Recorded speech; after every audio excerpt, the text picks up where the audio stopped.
Bueno, muy bien.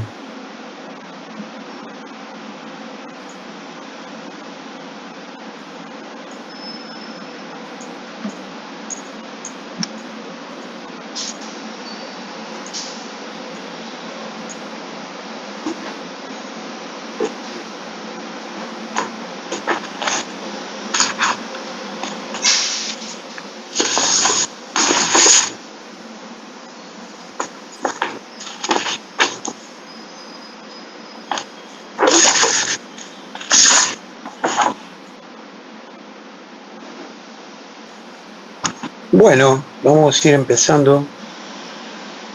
Ya estamos en la hora, así que yo soy bastante puntual.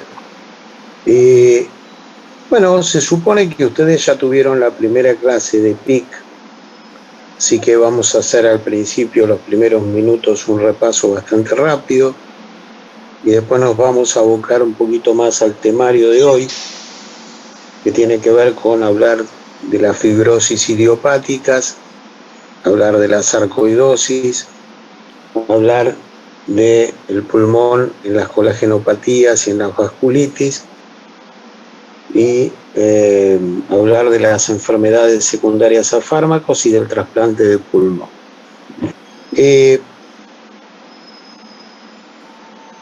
El paciente con EPIC es un paciente que tiene una fibrosis en el pulmón. Esa fibrosis separa el capilar pulmonar del alvéolo. Al separar el capilar pulmonar del alvéolo interfiere en el intercambio gaseoso, lo que ustedes estudiaron en fisiología con el nombre de hematosis. La hematosis se realiza de una manera más dificultosa. Entonces, al efectuarse esta hematosis en forma más dificultosa, nosotros nos vamos a encontrar con que los niveles de oxigenación de estos pacientes, la cantidad de oxígeno que van a tener en la sangre va a ser menor de la normal.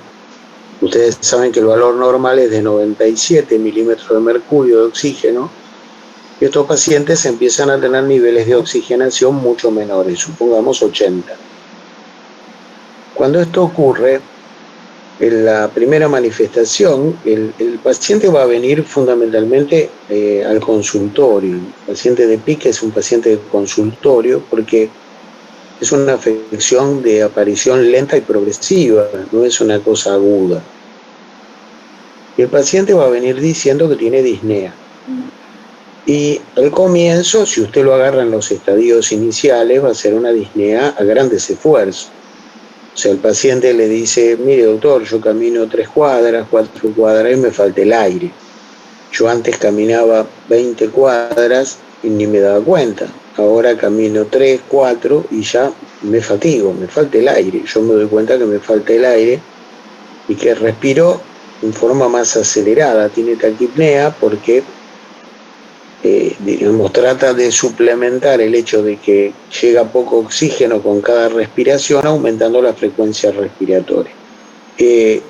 También es común que tengan tos, una tos seca, y si usted lo revisa, el paciente lo único que va a tener va a ser crepitantes, pero son unos crepitantes secos, se llaman crepitantes tipo velcro.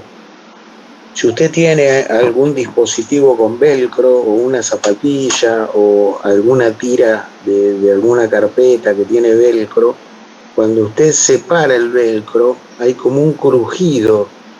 Ese crujido es exactamente el ruido inspiratorio que usted va a escuchar cuando usted coloca el estetoscopio en los pulmones y le pide al paciente que respire hondo por la boca.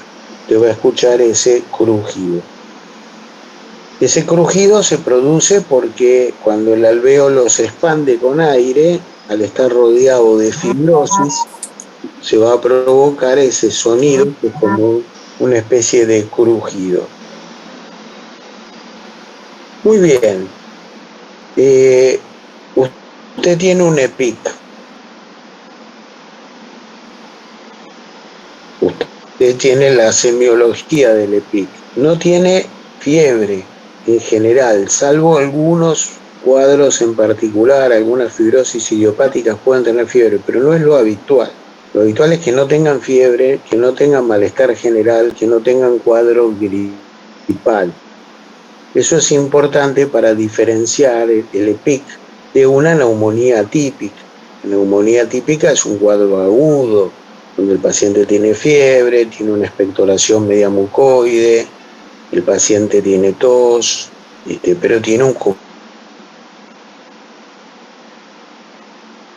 como un cuadro gripal. Acá no está todo eso. ¿Cómo lo estudia usted? Bueno, usted le va a pedir una placa, eso ya lo deben haber visto en otra clase. Una placa va a tener imágenes intersticiales que pueden ser en vidrio esmerilado, imágenes reticulares, nodulillares, retículo-nodulillares o en panal de abejas.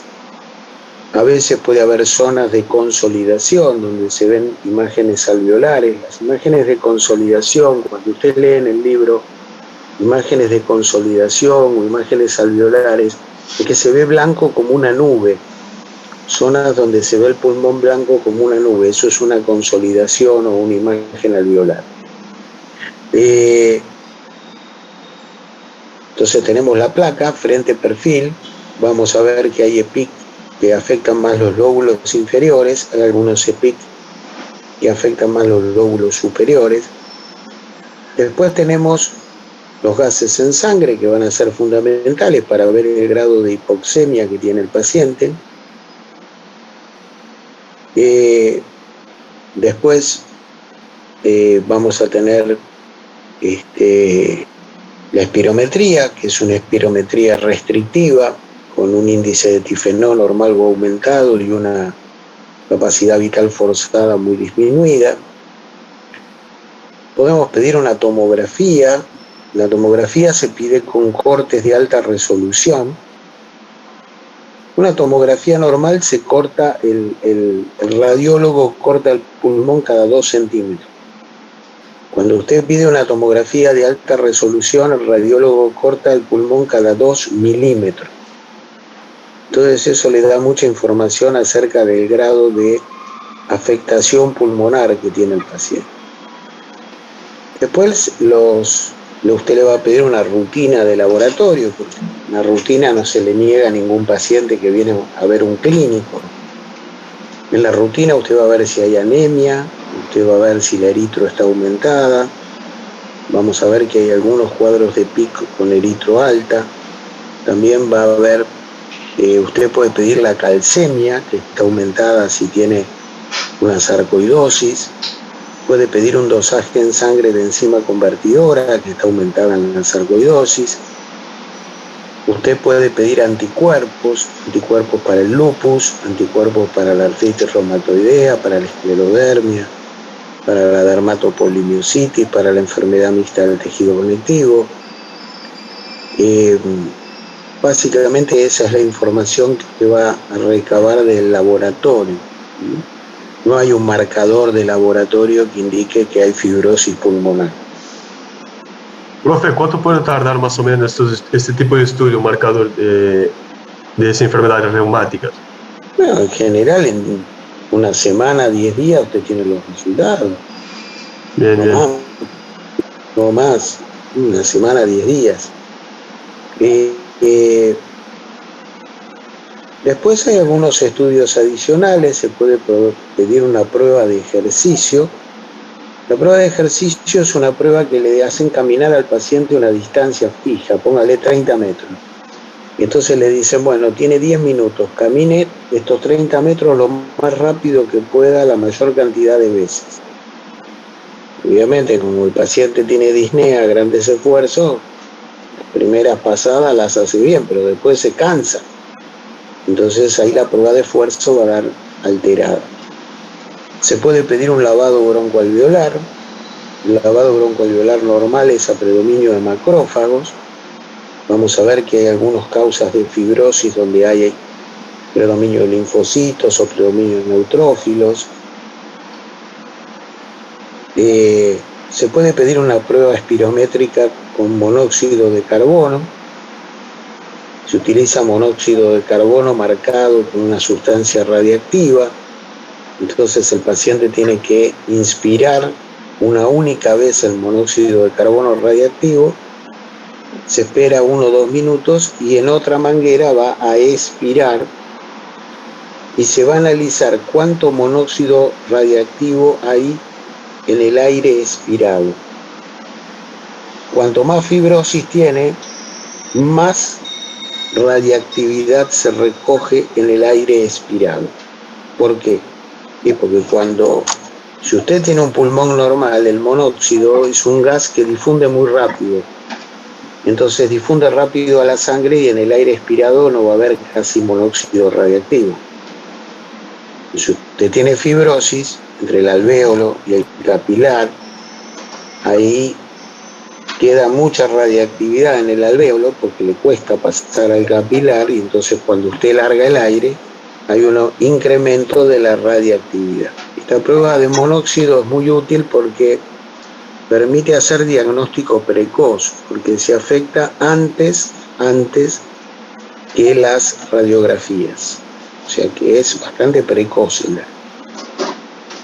Y después nos quedan las biopsias. Se pueden hacer biopsias pulmonares transbronquiales, se pueden hacer biopsias pulmonares a cielo abierto, con una cirugía, con una toracoscopía. La biopsia a cielo abierto permite tomar muestras un poco más grandes y de varios lóbulos del pulmón, y eso se manda al patólogo, el patólogo lo mira y dice es un EPIC, y muchas veces puede decir el tipo de EPIC que es. Esa sería entonces la metodología de estudio. Hemos estudiado que dentro de las causas de PIC hay causas muy relacionadas con lo laboral, que lo vieron en la otra clase, que son las neumoconiosis, la silicosis, la antracosis, la asbestosis y la beriliosis. Después tenemos las enfermedades profesionales relacionadas con los polvos orgánicos. Ahí hay más de 150 enfermedades relacionadas con distintas ocupaciones. Está el pulmón del granjero, el pulmón del trabajador de los silos, está el pulmón de la industria textil, está el pulmón del residuo de la caña de azúcar, el pulmón del trabajador del pochoclo. Hay un montón de enfermedades profesionales relacionadas con la inhalación de polvos. Como les decía a los chicos hoy a la mañana, es muy importante que usted le pregunte al paciente de qué trabaja ahora, pero también de qué trabajó antes. Porque, por ejemplo, vos recibís un paciente con EPIC de 50 años y vos le decís, ¿usted de qué trabaja? El tipo te dice remisero. Y vos decís, bueno, no tiene nada que ver con el trabajo. Pero resulta que el tipo es boliviano. Vos le preguntas, ¿y usted a qué edad vino de Bolivia? Y no, yo vine a los 30 años. ¿Y en Bolivia usted de qué trabajaba? No, yo en Bolivia era minero. Trabajaba en una mina de carbón o de cobre. Entonces, es muy importante preguntar de qué trabaja ahora y de qué trabajaba antes. También puede haber pacientes que trabajan en determinadas industrias donde pueden estar expuestos a humo y gases tóxicos. Y esa exposición permanente a humo y gases tóxicos puede terminar generando un EPIC. También usted le va a preguntar qué medicamentos toma y qué medicamentos tomó en los últimos 10 años. Porque hay algunos medicamentos que dan EPIC. Por ejemplo, algunos citostáticos que se usan para el tratamiento del cáncer, como la bleomicina, el melphalan. También la miodarona, que es un antiarrítmico, puede dar una neumonitis, y si esa neumonitis no se trata rápidamente puede ir a la fibrosis pulmonar. El metotrexate, que es un inmunosupresor que se usa para el tratamiento de la artritis reumatoidea y de la psoriasis, también puede dar fibrosis pulmonar. De paso, quiero hacer una aclaración. Muchas veces yo le pregunto a los alumnos, nómbreme 8 causas de tal cosa. Entonces el alumno me pone drogas. Si usted me pone drogas, y no me pone cuáles drogas, para mí está mal. Porque drogas hay 5.000. Entonces, si usted me pone drogas, me tiene que poner cuáles. Si usted me pone tóxicos, me tiene que poner cuáles. Si no, está mal. Es como si no me hubiera contestado. Y hago esta aclaración porque después yo se lo corrijo y van a decir, ¿cómo me lo corrigió? No. Usted me tiene que poner las drogas. Si pone drogas, me pone las drogas. Muy bien. Después tenemos el pulmón irradiado. El pulmón es irradiado no solamente por un cáncer del propio pulmón, sino que puede ser irradiado por un linfoma, un mediastino.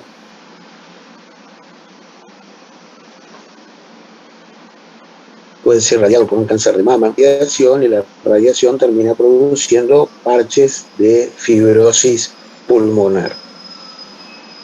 Después tenemos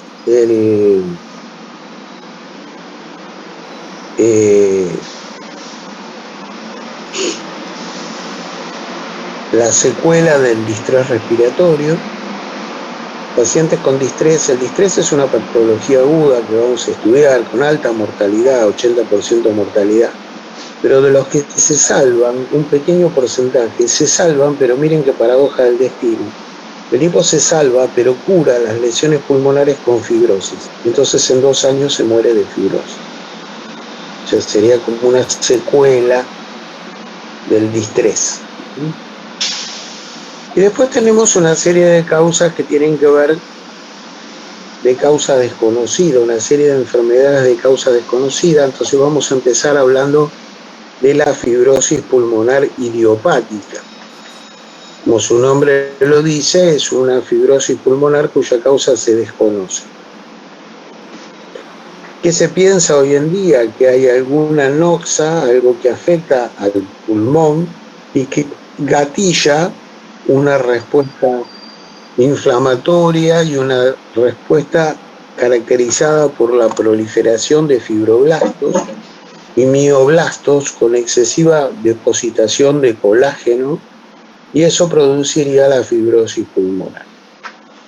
Se le está dando mucha jerarquía al reflujo gastroesofágico severo y a las microaspiraciones de jugo gástrico como potenciales gatilladoras de un cuadro de fibrosis pulmonar.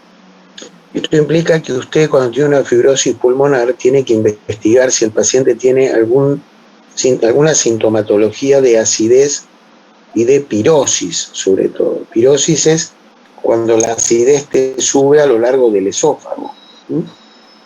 Porque, cuidado, si el tipo tiene pirosis y tiene una placa compatible con fibrosis pulmonar, cuidado que no sea por el reflujo.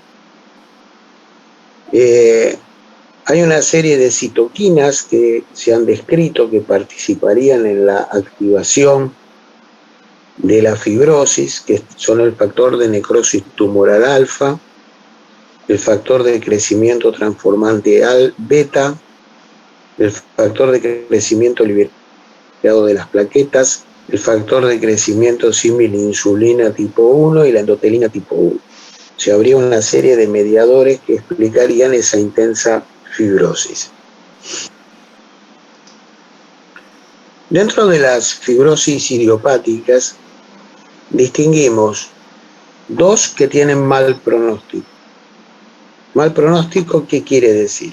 Quiere decir que en general, si usted le da corticoides y le da inmunosupresores, la enfermedad ni se mueve y continúa con su evolución natural a la muerte. La primera de estas de mal pronóstico es la fibrosis pulmonar llamada idiopática común. O sea, la fibrosis pulmonar idiopática común representa más o menos la mitad de los casos de fibrosis idiopática. O sea, la mitad son de mal pronóstico. Es una fibrosis heterogénea, o sea, hay zonas que tienen fibrosis y zonas que no tienen fibrosis. En el lavado broncoalveolar no hay un predominio de linfocitos, En la radiografía predominan las imágenes reticulares periféricas. O sea, es una fibrosis que tiene mala respuesta a los tratamientos, se muere en pocos años y sigue su avance de una manera media inexorable y representa el 50% de los casos. Después tenemos lo que se llama la neumonía intersticial aguda. Acá a los alumnos los confunde mucho la palabra neumonía, porque el alumno asocia neumonía con gérmenes, con bichos. Pero antiguamente se llamaba neumonía a toda consolidación, a toda imagen alveolar. Entonces acá lo que va a haber son imágenes de consolidación, imágenes alveolares. La neumonía intersticial aguda va a dar imágenes blanquecinas, como si fuera una nube blanca en el pulmón. El lavado broncoalveolar tiene aumento de los neutrófilos. Comienza en forma aguda, con mucha tendencia a la consolidación, y tiene muy mal pronóstico. La mitad se muere en 2 meses. La mitad se muere en 2 meses. O sea que se imagina que el pronóstico es espantoso. Esto se conoce con el nombre también de enfermedad o síndrome de Hamann y Rich. Hamann con H y Rich. Y después tenemos las fibrosis pulmonares de buen pronóstico. Ahí tenemos, la primera es el NINE. NINE es neumonía intersticial no específica, NINE. Esta neumonía intersticial no específica o NINE tiene una fibrosis homogénea, o sea, se ven lesiones alveolares, tiene poquitos focos de consolidación y poquitas zonas de panal de abejas. En el lavado broncoalveolar tienen predominio de los linfocitos CD8. Cursa con síntomas sistémicos. Esta tiene síntomas sistémicos, sobre todo febrícula, pérdida de peso, astenia, anorexia. El 60% de los casos es idiopática, pero a veces hay casos relacionados con fármacos, hay casos relacionados con HIV, con el tabaquismo, hay casos relacionados con colagenopatías. En el 70% de los casos, estos pacientes responden a los corticoides en forma satisfactoria. Por eso es de buen pronóstico. El 70% responde a los corticoides. La segunda de estas de buen pronóstico es el NOC. El NOC se llama neumonía organizada criptogénica. Criptogénica quiere decir que no se sabe la causa. Vamos a ver que no se sabe la causa en la mitad de los casos. La otra mitad sí se sabe la causa. Estos tienen una característica. Presentan una fibrosis en parches. Parches de consolidación en el pulmón. ¿Y por qué se producen esos parches de consolidación? Porque hay una proliferación de fibroblastos y miofibroblastos que tapan los bronquiolos, ocluyen los bronquiolos. Entonces, como ocluyen los bronquiolos, van a dar como una condensación. En el lavado broncoalveolar hay predominio de linfocitos CD8 y las causas, ya dijimos que la mitad son de causa desconocida y la otra mitad pueden ser colagenopatías, vasculitis, neumonía eosinófila, aspiraciones reiteradas, enfermedad de injerto contrahuésped, por tumores hematológicos y síndrome mielodisplásico, la tiroiditis, la glomerulonefritis y muchas de las medicaciones. La mayoría de las medicaciones produce este tipo de fibrosis, o sea, la neumonía organizada criptogénica. Suelen ser pacientes de alrededor de 60 años, tienen febrícula, pueden tener pérdida de peso y evolucionan a la insuficiencia respiratoria crónica. Tienen leucocitosis, neutrofilia y aumento del eritro.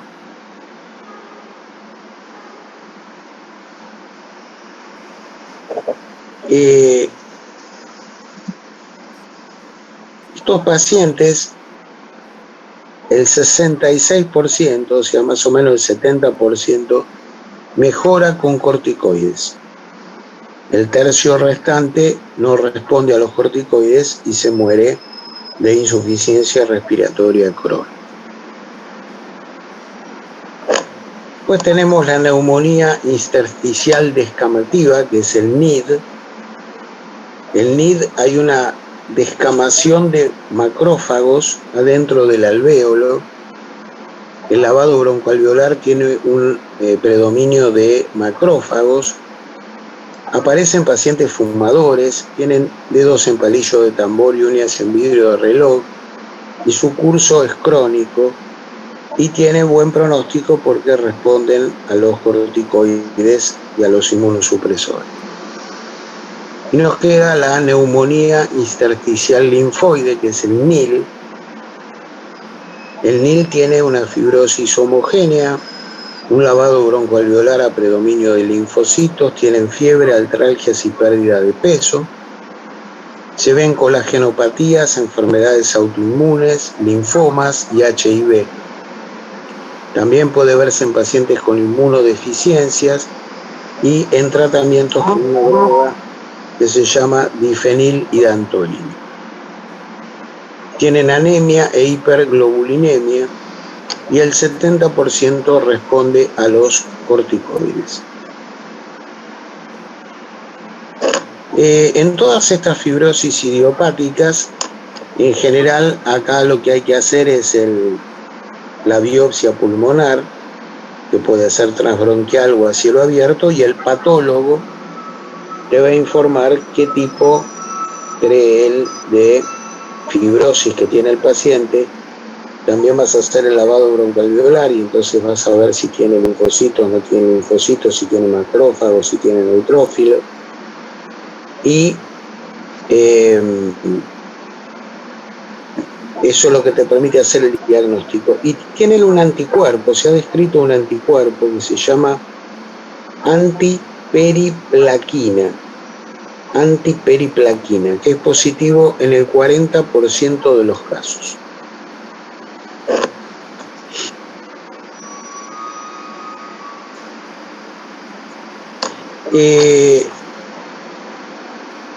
Esta enfermedad, la fibrosis idiopática, se asocia mucho a apnea de sueño, se asocia mucho también a reflujo, ya lo dijimos, y en su evolución el paciente va a morir de insuficiencia respiratoria, y cuando la PO2 está más o menos alrededor de 60, se produce de manera refleja una vasoconstricción de la arteria pulmonar.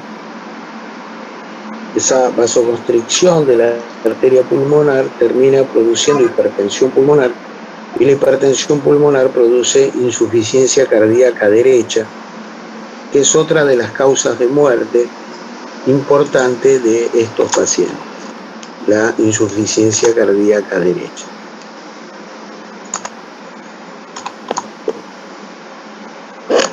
Bueno, muy bien. Doctor, hay una consulta ahí en el chat, que el compañero pregunta si se puede pedir dosaje de periplaquina. Yo no sé si, eso lo he leído en los libros de última edición. Yo no sé si en la Argentina hay kits, porque viste, estos kits son kits importados, son muy caros. No sé si en la Argentina hay kits para hacer periplaquina. Habría que preguntar a un laboratorio importante a ver si ellos tienen kits para hacer antiperiplaquina. Claro, muchas gracias, doctor. Con respecto al tratamiento, en todos los casos se los trata con corticoides, meprednisona, y con inmunosupresores. En general se usa la azatioprina. Se hace un tratamiento de prueba con estas drogas, es un tratamiento de prueba de más o menos de 3 meses. Si en 3 meses, si respondes bien al tratamiento, tiene que mejorar la placa, la espirometría, tiene que mejorar los gases y tiene que mejorar el cuadro clínico. El paciente se tiene que sentir mejor.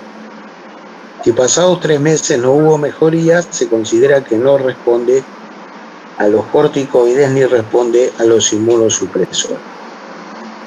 Han salido al mercado 2 drogas últimamente, son drogas carísimas, con un costo de $1000 por mes, drogas muy muy caras.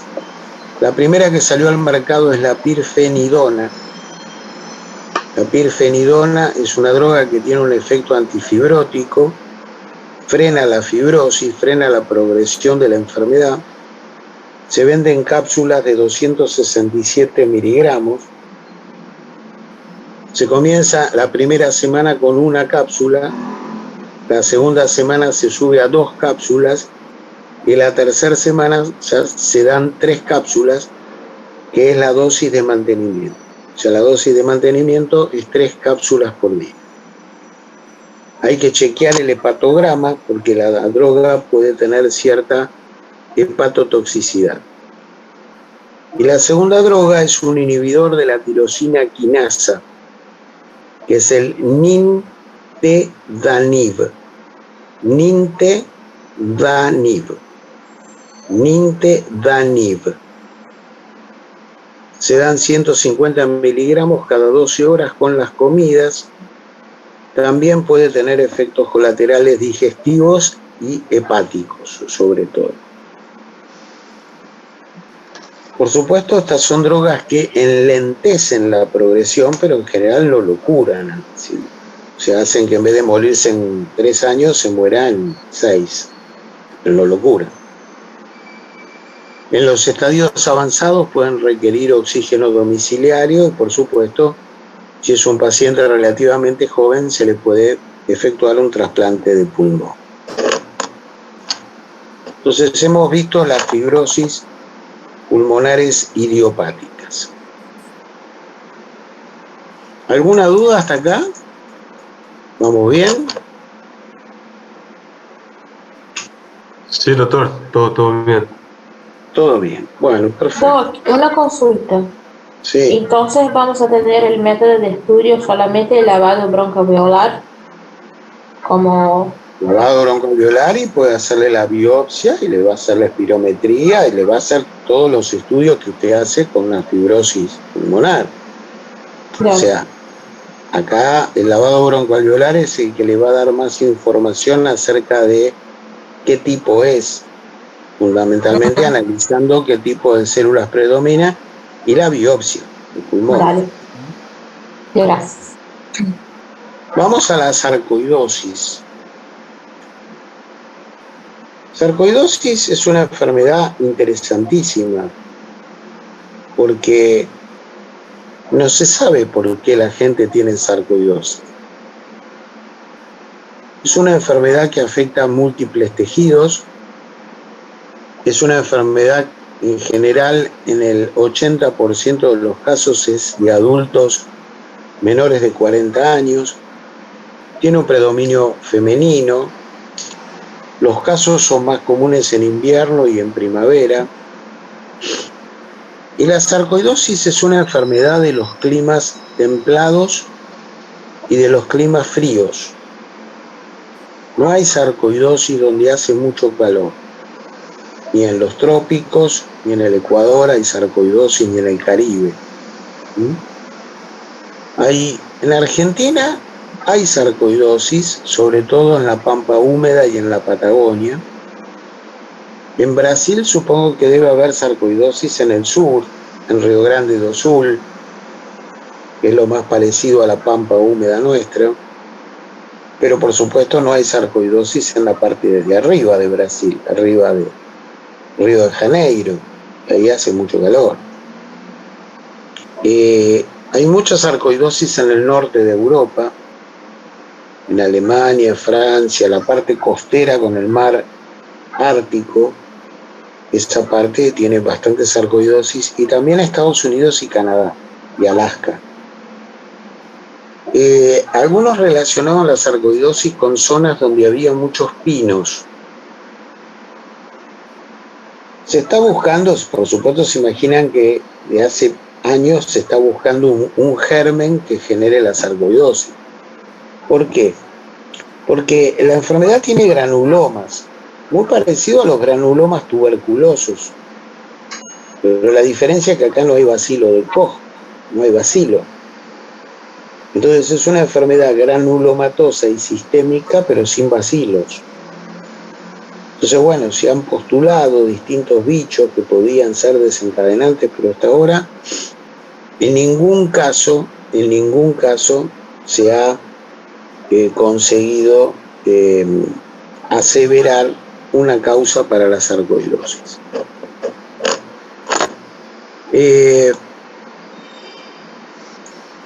¿Cómo se presenta clínicamente? Bueno, se puede presentar en una forma sin síntomas, el tipo está sano, y que es un hallazgo radiográfico. Le sacaron una placa y le aparecieron las lesiones, y son lesiones compatibles con sarcoidosis. Después hay una forma aguda o subaguda. Esta forma aguda o subaguda representa el 30% de los casos. Tienen síntomas generales como fiebre, malestar general, anorexia, pérdida de peso, tos y disnea. Y esta es la que confunde con una tuberculosis. Muchas veces dicen, es tuberculosis, lo tratan como tuberculosos y en realidad tienen sarcoidosis. Dentro de esta evolución aguda o subaguda hay dos síndromes. Uno es el síndrome de Löfgren. Este síndrome de Löfgren tiene síntomas articulares, artralgias, artritis, grandes ganglios en el híleo pulmonar. Cuando usted ve grandes ganglios en el híleo pulmonar, usted tiene que pensar en sarcoidosis. Y además tiene eritema nodoso. El eritema nodoso son la presencia de nódulos subcutáneos en las piernas, dolorosos, palpables. La otra forma de presentación es el síndrome de Herford-Waldenström.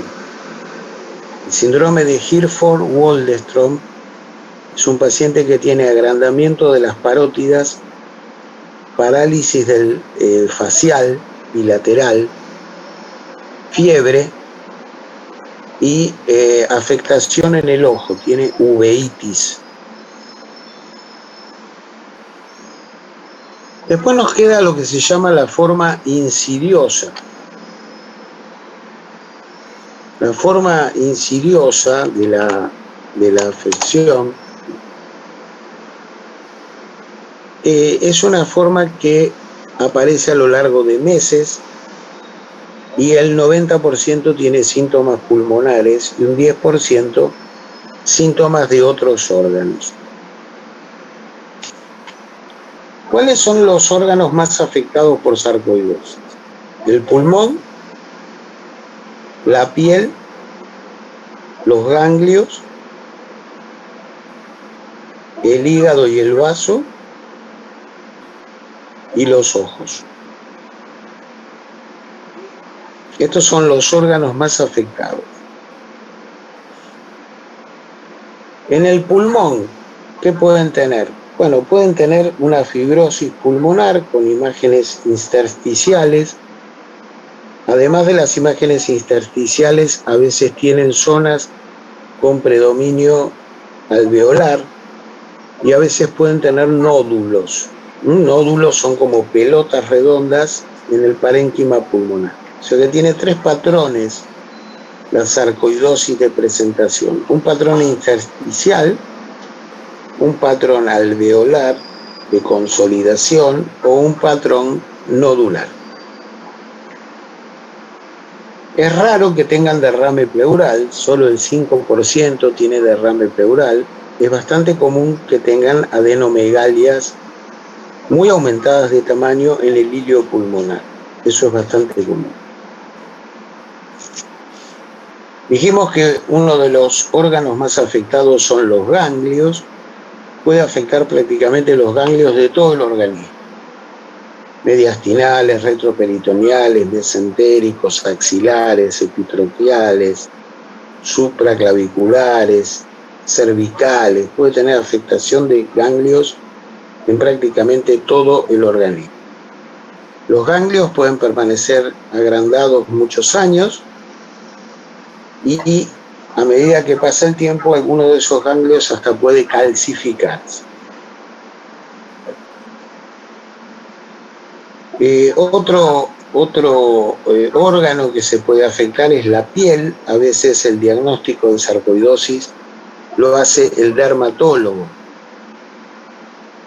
¿Qué va a tener en la piel? Bueno, puede tener eritema nodoso, que ya explicamos lo que era. Pueden tener placas color púrpura elevadas y no dolorosas en la cara, en los glúteos y en las extremidades.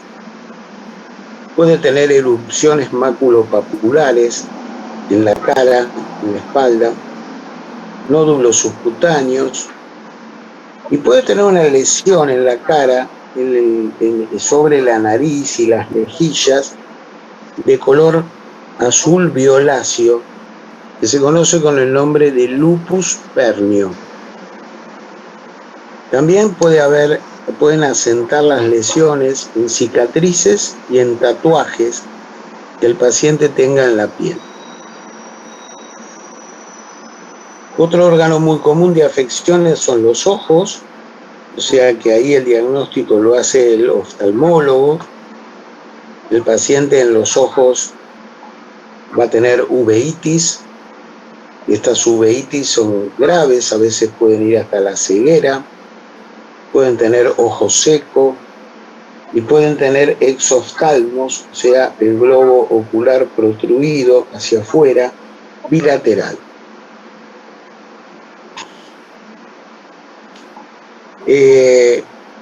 La enfermedad puede infiltrar la médula ósea, puede infiltrar el vaso, puede infiltrar el hígado. Un porcentaje puede tener hepatomegalia y esplenomegalia. La enfermedad puede afectar la laringe, producir disfonía, puede afectar los senos paranasales, producir rinitis y congestión nasal.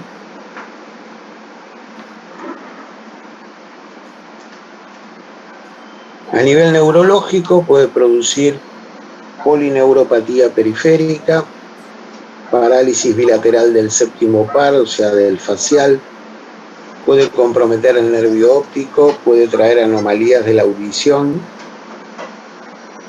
También puede producir convulsiones y lesiones muy parecidas a la esclerosis múltiple. Puede provocar manifestaciones psiquiátricas como delirio, depresión, cambios de la personalidad y psicosis.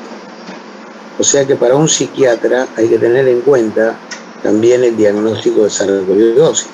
Vos tenés un tipo de 35 años, viene a la consulta con delirios, alucinaciones, vos decís, bueno, está loco, esquizofrénico. No, resulta que el tipo tiene sarcoidosis cerebral. Entonces, cuidado, pedir estudios cerebrales, pedir una resonancia, como para quedarte tranquilo que no tenga alguna lesión cerebral y que no sea solamente un cuadro psiquiátrico. Pueden tener artritis, sobre todo en las articulaciones mayores con artralgias. El hueso está afectado solo en el 5% de los casos, con lesiones en sacabocados o lesiones quísticas. El corazón, por suerte, está afectado raramente, pero cuando está afectado te podés morir porque produce miocarditis con arritmias y muerte súbita. Puede afectar también a la hipófisis, a las hormonas de la hipófisis anterior, puede producir diabetes insípida, también puede afectar el testículo y la glándula suprarrenal. O sea, como ven, es una enfermedad sistémica. Se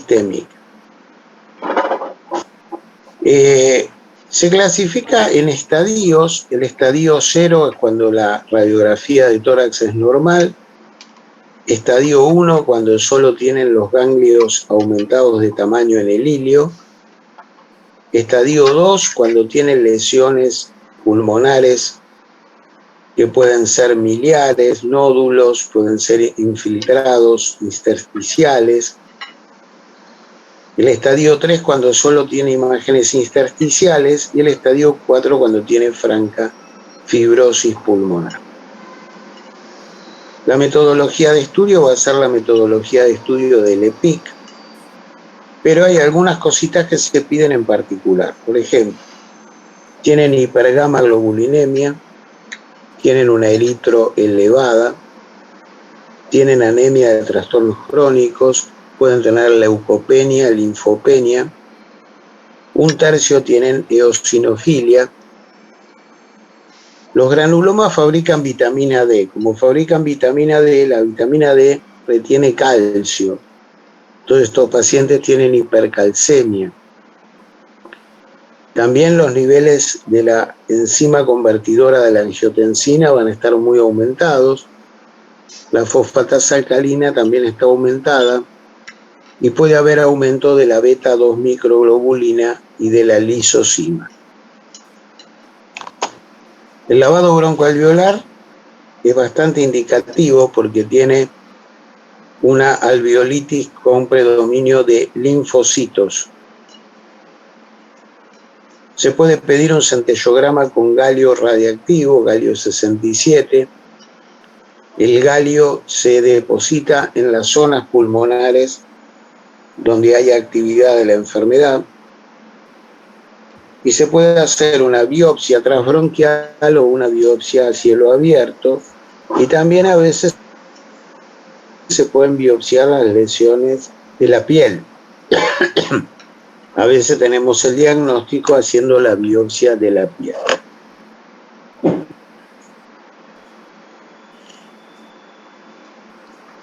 ¿Cuáles son los pacientes que se tratan? Los que tienen manifestaciones más graves a nivel pulmonar, a nivel cardíaco, a nivel cerebral, a nivel hepático, a nivel ocular. ¿Cómo se tratan? Se tratan fundamentalmente con corticoides. Se usa meprednisona oral, 40 miligramos por día. En general, el paciente mejora y se le van todas las lesiones en 8 meses. O sea, en pocos meses el pulmón queda sano y se le van las lesiones de la piel y se le van todas las lesiones sarcoidosas. Si no ha respondido a los corticoides o si el paciente tiene efectos adversos muy severos por los corticoides o no puede recibir corticoides, se puede usar un inmunosupresor que es la ciclosporina. Es un inmunosupresor muy intenso que se usa en el tratamiento de los trasplantes y se vio que anda muy bien en estos pacientes. Bueno, muy bien. Entonces hemos hablado de la sarcoidosis. ¿Se muere por sarcoidosis? Sí, un porcentaje muy pequeño. Se muere el 5%. No es una enfermedad de alta mortalidad.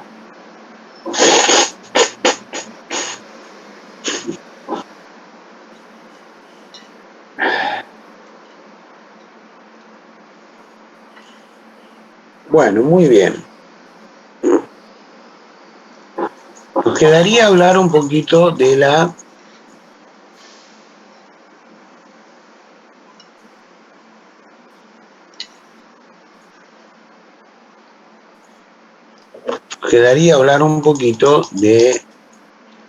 la histiocytosis. La histiocytosis es una enfermedad rara. Yo vi un caso de histiocytosis. En 30 a 40 años de médico vi un caso. ¿Qué son los histiocitos? Los histiocitos son macrófagos fijos que están en los tejidos. O sea, son células que derivan de la serie monocito-macrófago. Los histiocitos del pulmón se llaman células de Langerhans.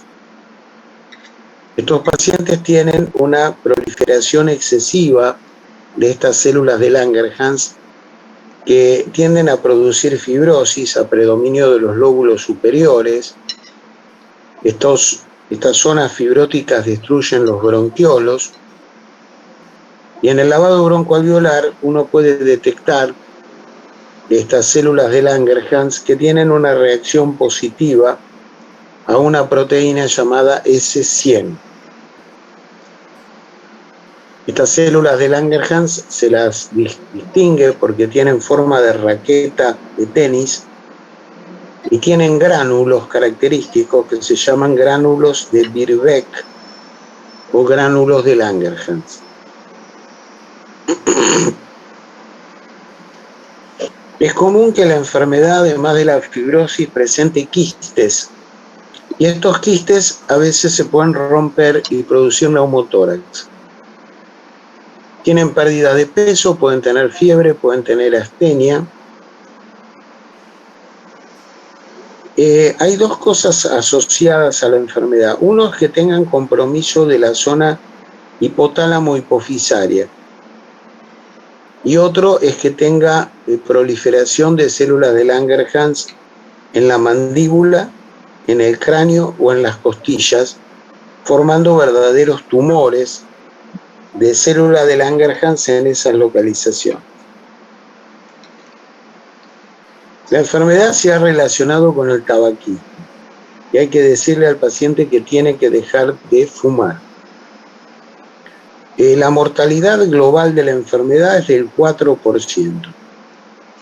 Se los trata con corticoides, aquellos que tienen enfermedad severa, y la sobrevida suele ser prolongada, tienen sobrevidas de más o menos 13 años. Se puede trasplantar, hacerle un trasplante pulmonar, pero el problema es que la enfermedad a veces reaparece en el pulmón trasplantado. O sea que el trasplante no te termina salvando de la enfermedad. Esa es la histiocytosis. Después tenemos otra enfermedad rara que es la linfangioleiomyomatosis. La linfangioleiomyomatosis es una enfermedad de mujeres. Son mujeres jóvenes, menores de 40 años. Es muy rara en varones. Es una enfermedad que tiene una mutación genética en un gen que se llama TSC1 y TSC2.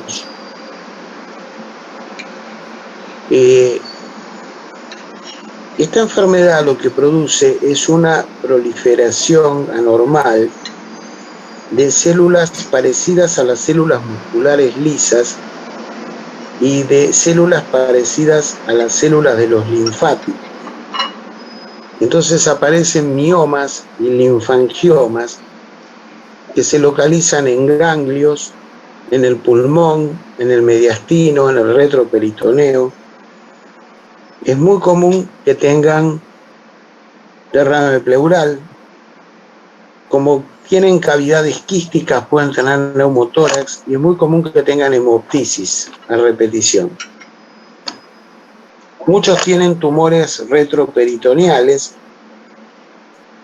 La enfermedad empeora con los estrógenos y con los embarazos. Por lo tanto, en muchos casos se ha recomendado sacarle los ovarios a las mujeres para frenar la producción de estrógenos. También tienen a veces quilotórax, porque se afecta por los linfangiomas, se afecta el conducto torácico y producen quilotórax.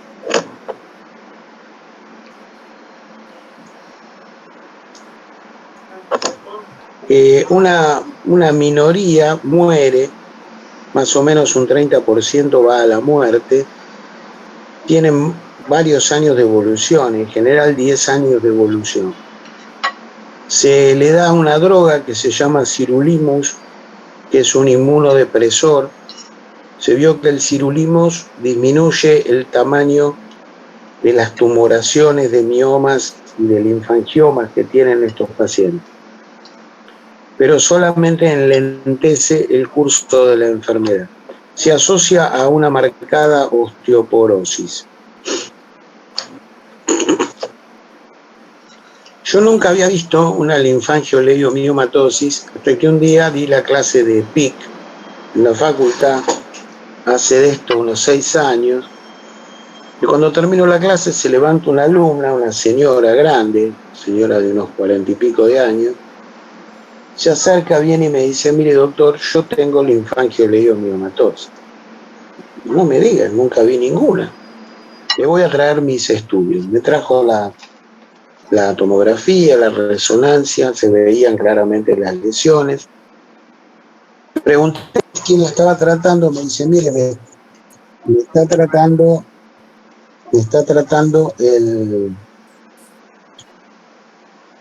tratando el jefe de neumo de Favaloro. Le pregunto el nombre, me dice el doctor Cáneva. Digo, el doctor Cáneva fue compañero mío de residencia, dame el teléfono. Me dio el teléfono, lo llamé, bueno, re emocionado, se hacía 40 años que no lo veíamos. Él muy contento que yo estaba en Barcelona, yo muy contento de que él estuviera en Favaloro. Y me contó que tenía 8 linfangiolidomiomatosis en seguimiento. 8. O sea que es rara, pero guarda, es tan rara, porque 17 vio 8, es bastante cantidad de casos, ¿no? Bueno, muy bien. Doctor, ahí en el chat hay una inquietud de un compañero, yo la puedo leer, sí. Léemelo, a ver. Es difícil calificar para un trasplante hablando de histiocytosis, porque sabe-se que puede volver a aparecer en este paciente. ¿Es difícil calificar para un trasplante? Mira, ahora vamos a hablar un poquito de trasplante. De paso enganchamos con el tema de trasplante.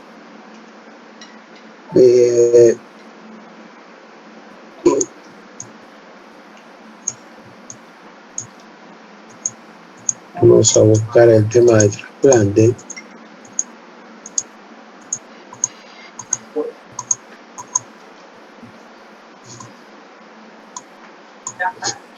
El tema de trasplante es el siguiente.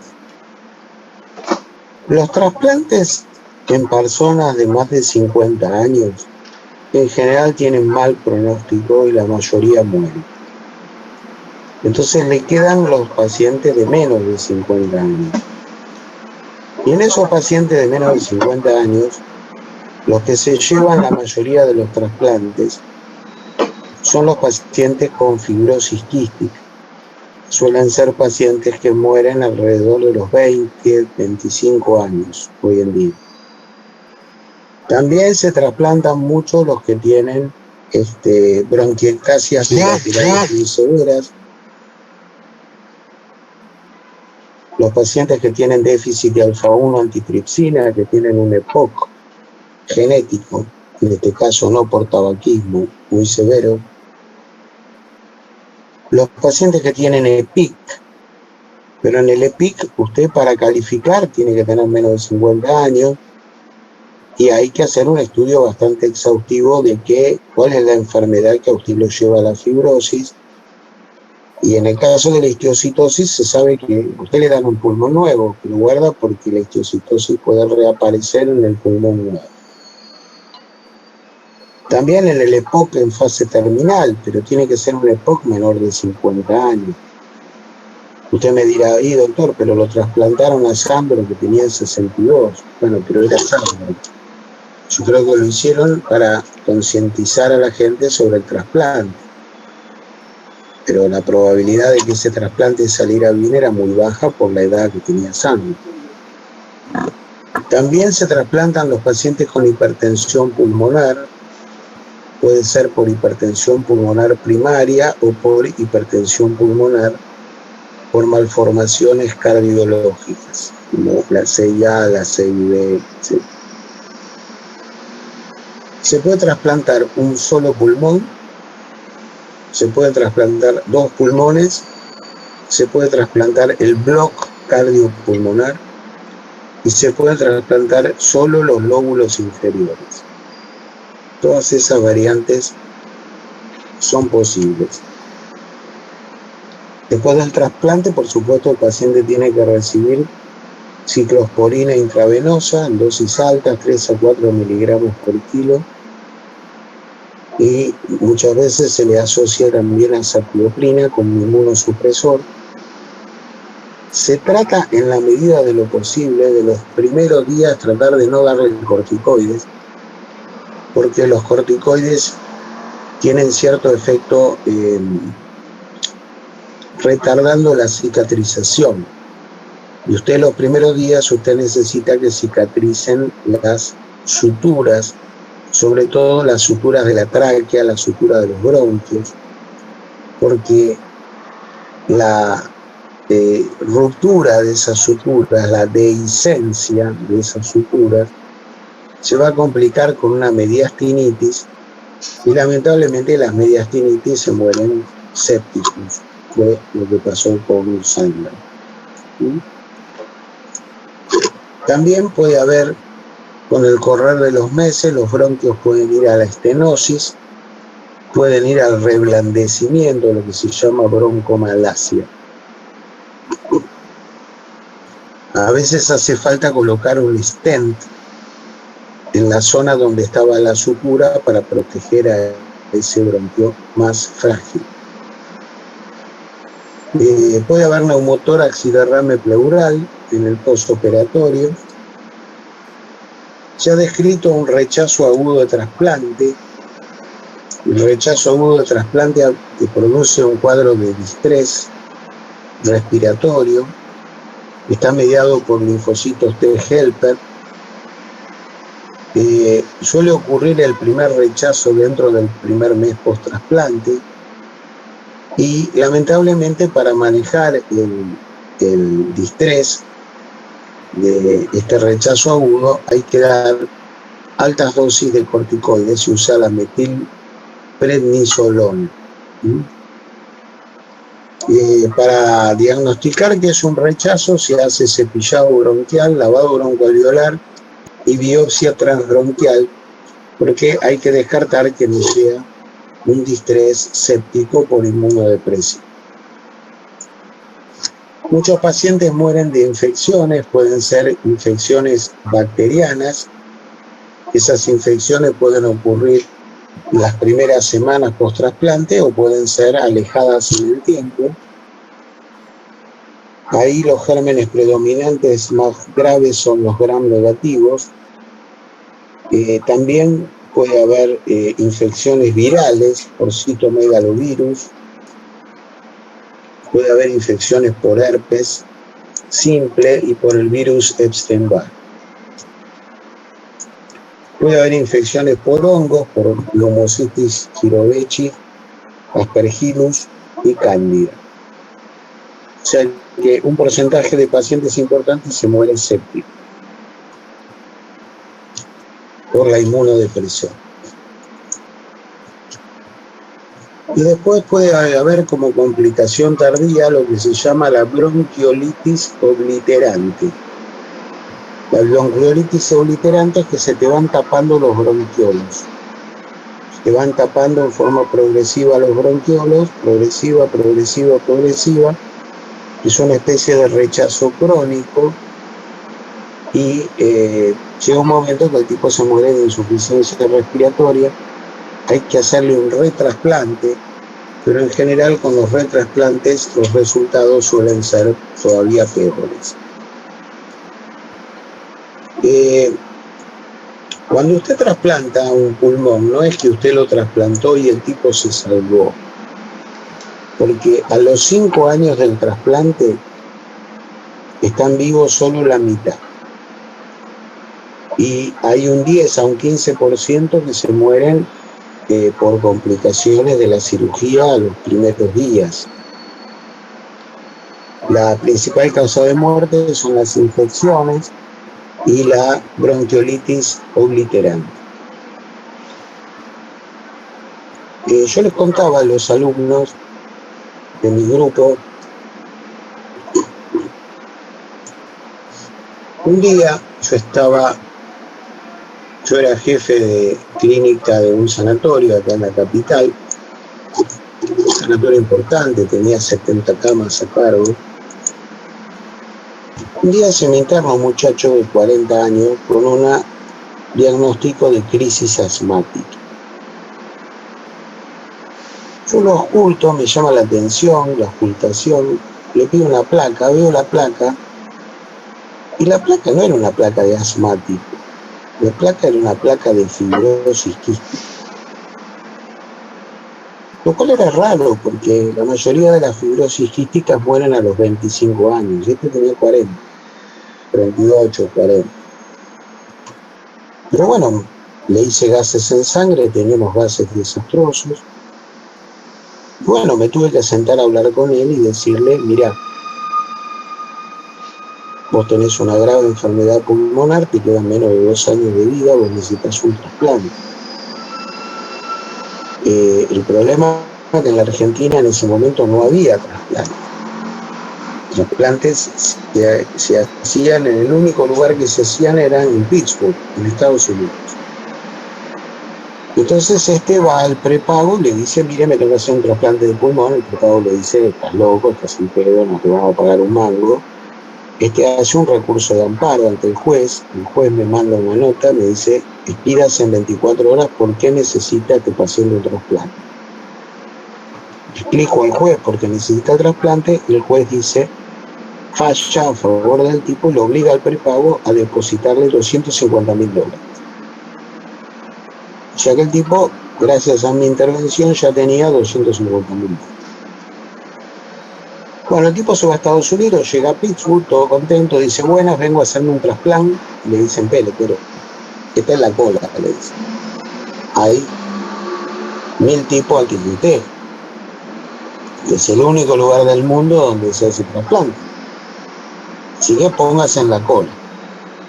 Bueno, se pone en la cola, lo ven los médicos de allá, le dicen, sí, estamos de acuerdo con el doctor Rey, usted necesita un trasplante de pulmón, no hay ninguna duda, el diagnóstico es correcto, usted se tiene que hacer un trasplante.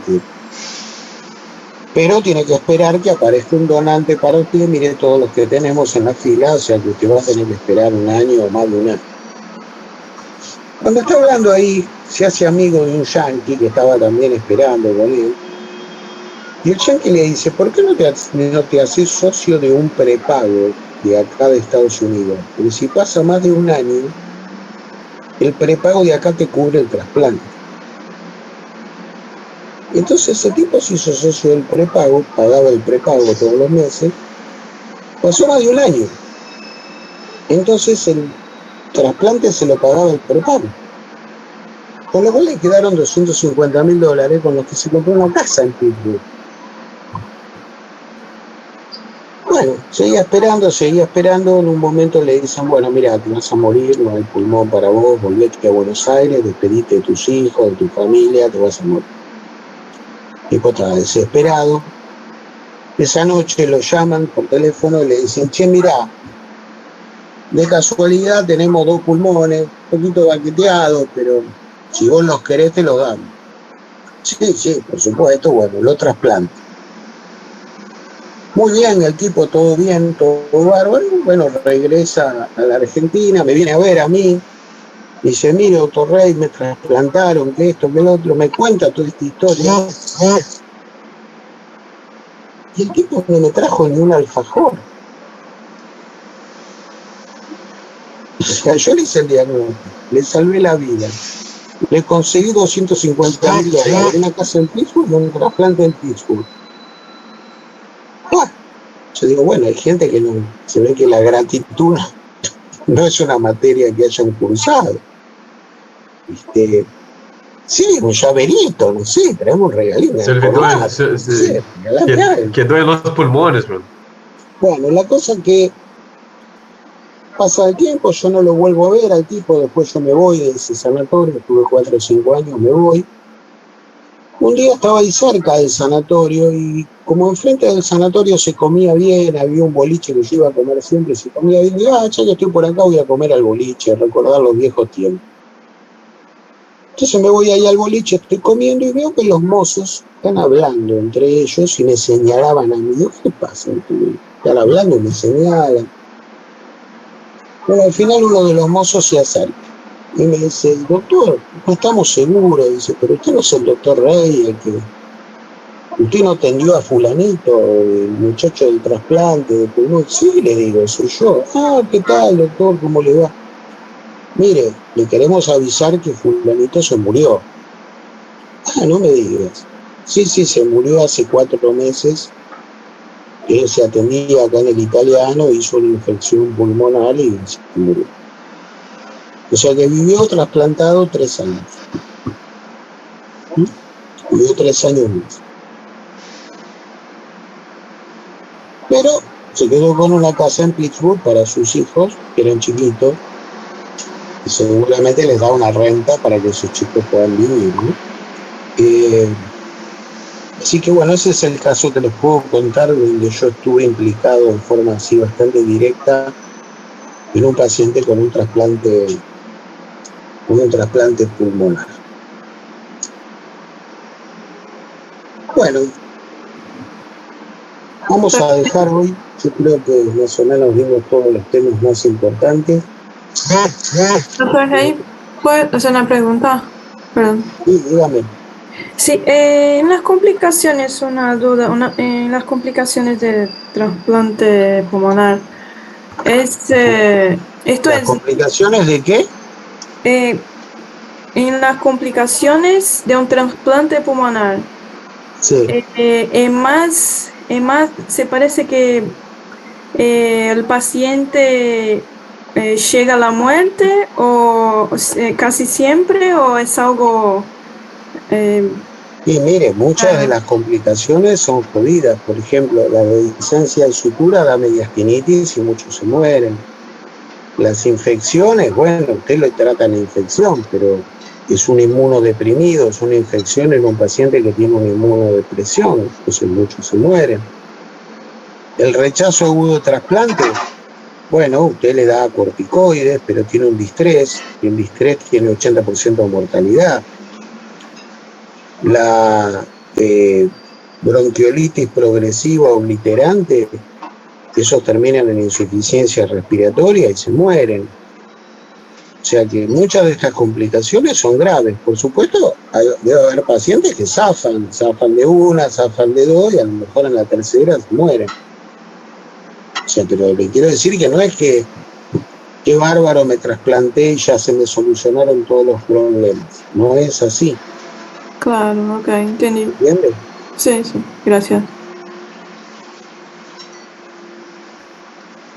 Bueno, no sé si hay alguna otra pregunta.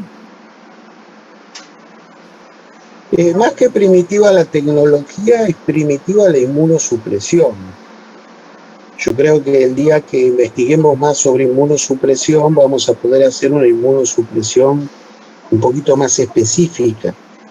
Y entonces no vamos a suprimir toda la respuesta inmune, sino vamos a suprimir a lo mejor algunas cosas de la respuesta inmune más específicas.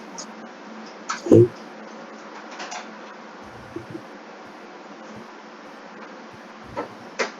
Bueno, señores, si no hay más preguntas, vamos a dejar. La semana que viene, el jueves, es feriado. Yo voy a tratar de darles la clase igual. Es la clase de cáncer de pulmón. ¿Ah? Así que la semana que viene vamos a tener clase de cáncer de pulmón, lunes, martes y miércoles. De jueves y viernes tienen, y sábado tenemos Semana Santa. El doctor Juliano me dijo que también les va a dar el teórico del sábado, seguramente. Así que hacemos un esfuerzo para que ustedes no pierdan la clase. ¿Está? Vale, Bueno, doctor. señores, que la pasen lindo. Gracias. Muchas gracias. Chao, gracias. Buenas noches. Chao.